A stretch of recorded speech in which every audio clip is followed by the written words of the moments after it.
आज विभिन्न संगठन पक्षर महाराजा श्रीरामचंद्र भंजदेव श्राद्ध दिवस पालित हो जाइछि। मयूरभंजर प्रजावत्सल राजश्री महाराजा श्रीरामचंद्र भंजदेव 113तम श्राद्ध दिवस मयूरभंज जिलार विभिन्न स्थान में पालित हो जाइछि। मयूरभंजर सिटीजन फोरम, अग्रणी भाषा साहित्य अनुष्ठान, ओडिया जागरण मंच, आमे मयूरभंजिया और मासा आर्मी पक्षर एही श्राद्ध दिवस पालित हो जाइछि। आज सकाळु बधुवन स्थित श्रीरामचंद्र भंजों स्मृतिपीठ में पुष्पगुच्छ प्रदान पूर्वक श्रद्धासुमन अर्पण कराइथिला। एहा परे महाराजा प्रतिमूर्ति रे पुष्पमाल्य अर्पण कराइथिला। सेहीपरि पूर्वाह्न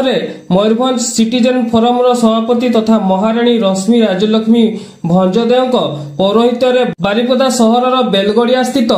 राजप्रसाद रे एक स्मृति सभा आयोजित होइतिला। प्रथमे फटोचित्र रे पुष्पमाल्य पूर्वक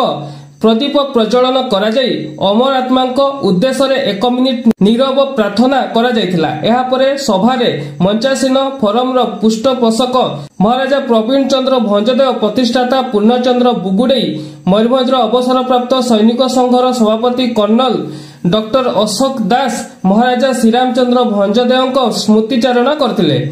एही दिवस को अधिक रुद्धिमंत करने उद्देश्य चलित वर्ष फोरम पक्षर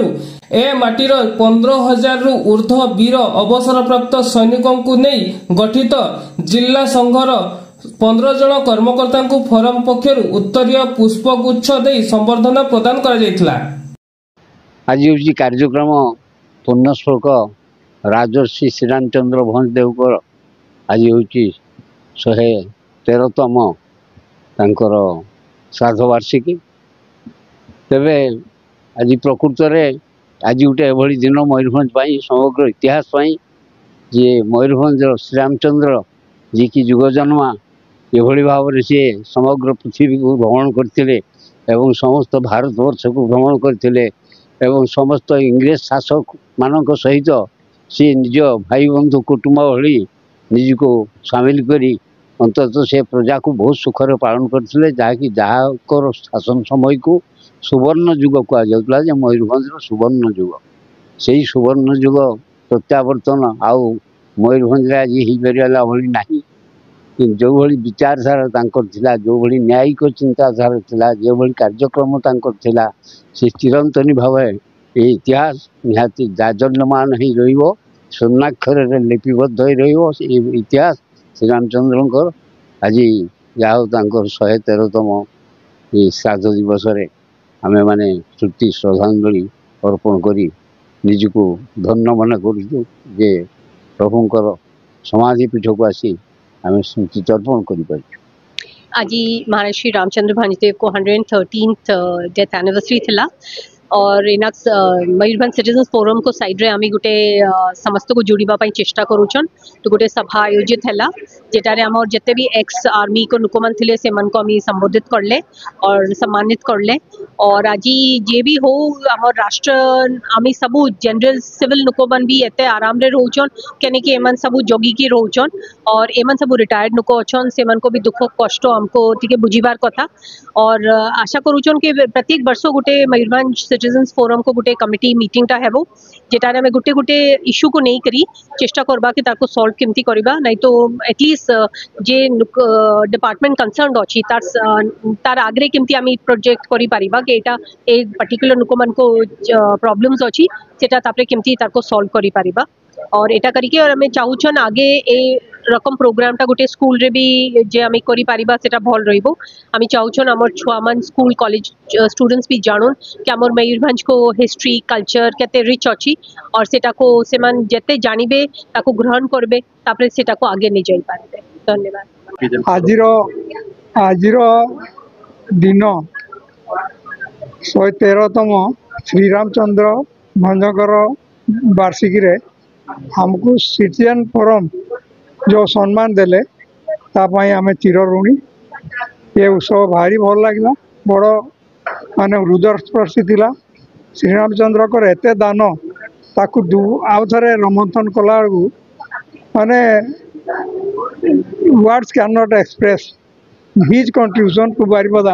बारिपदा से जमती थिला किसी विशेष किसी चेंज है से भाया अच्छी उन्नति किसी हो पारनी। विभिन्न प्रकार समस्या विभिन्न प्रकार गंदी पानी पवित्र नदी जो बारिपदा देखिए बहु से गुड़ा नर्दमा परिपूर्ण जोटा कि रजा समय नाला राजत्व जदि राजा भल थे भारी भल हम जोटा कि गणतंत्र भी सुपरसीड कर नब राजा निर्भर करे इट इज ए इंडिविजुअलाइज माने वन मैन शो आ गणतंत्र खिचड़ी किए कौन कर मत अच्छी it is difficult to predict it all depends केतेटा उन्नति करें एगेन जी माने इलेक्टेड मेंबर तांकर माइंड सेट कौन अच्छी निर्भर करे। Thank you. देखो आज महाराजा श्रीरामचंद्र को 113तम श्राद्ध दिवस आमे मयूरभंज सिटीजन फोरम तरफ आमे सबू ex army x defence forces मान को आमे जे समर्थन देलु एटा गोटे बहुत टचिंग गोटे ये केने डिफेंस लोक माने जत्ते भी हमको प्रोटेक्ट करन आमे ता पाखु आमे एक्चुअली पहुंची पार। This is the main reason केने लोक माने बहुत कम जानी जन कि से माने कौन कष्ट रे से माने रोच से माने -30 -40 रे रोचन हिमालय ये ऊपर रोचन अपन बॉर्डर का जे से माने सुरक्षित ये रखुचन आमे जिंती आमे जाइथुलु पेंगोंग सो गलवान पाखु आमे जाइथुलु सेठी जे कष्ट सेठी हमर आपनकर जे ऑक्सीजन लेवल एते लो लेकिन से माने रोचन सेठी सेटा बहुत बड़ कष्ट आमे एठी बसु के आमे खाली हो ए माने डिफेंस वाला ये चलेले से सेमती कहने हेबोनी तांको तांकर प्रति हमर आउ गुटे सपोर्ट रहबार कथा कि से माने हमको जदि प्रोटेक्ट करि पारे ये देशटा आउरी आगे बढ़ी देखो आमे जे आमे जे जाइतलु कारगिल दिवस से माने गोटे तांकर गोटे स्टोरी टेलिंग अछि से माने केने तो एटा तो सब तो पास्ट हे छि ना एटा 99 रे एटा हेतला ये कारगिल वॉर युद्ध तो सेटा रे पांचटा पिला सान पिला माने द यंगेस्ट जे थेला से मर 4 वर्ष ना ये 4.5 वर्ष था कि से गोटे बम नहीं करी गोटे इंडियन आर्मी को दौला माने माने तांकर एते कमी गला आर्म फोर्स जे केने पाकिस्तान वाला जे तांकर हमर इंडियन फोर्स को धोखा दे करी तांकर गोटे अंडरस्टैंडिंग थिला कि माने विंटर्स रे पाकिस्तान लोक माने तांको तलकु चल जेबे इंडियन लोक तांको कारगिल रे रहबे लेकिन से माने कोन कर जेबे इंडियन फोर्स तलकु आसी गले ए माने से कारगिल टॉप पोस्ट को सब कैप्चर करने तो सेटू से माने जेबे से रास्ता को जेबे इट वाज ओनली 26 किलोमीटर जदी स्ट्रेट है तो इंडियन फोर्सेस से तलु से माने फायर करते से ये जे 5 जन सान छुआ का भी ये आर्मी लोक को ये हेल्प करते से तो गोटे बम पड़ला से 5 जन 3 जन ये मारा पड़ले 2 जन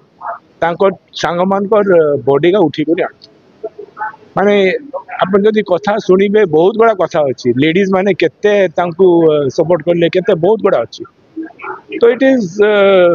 माने इट इज वेरी हार्ड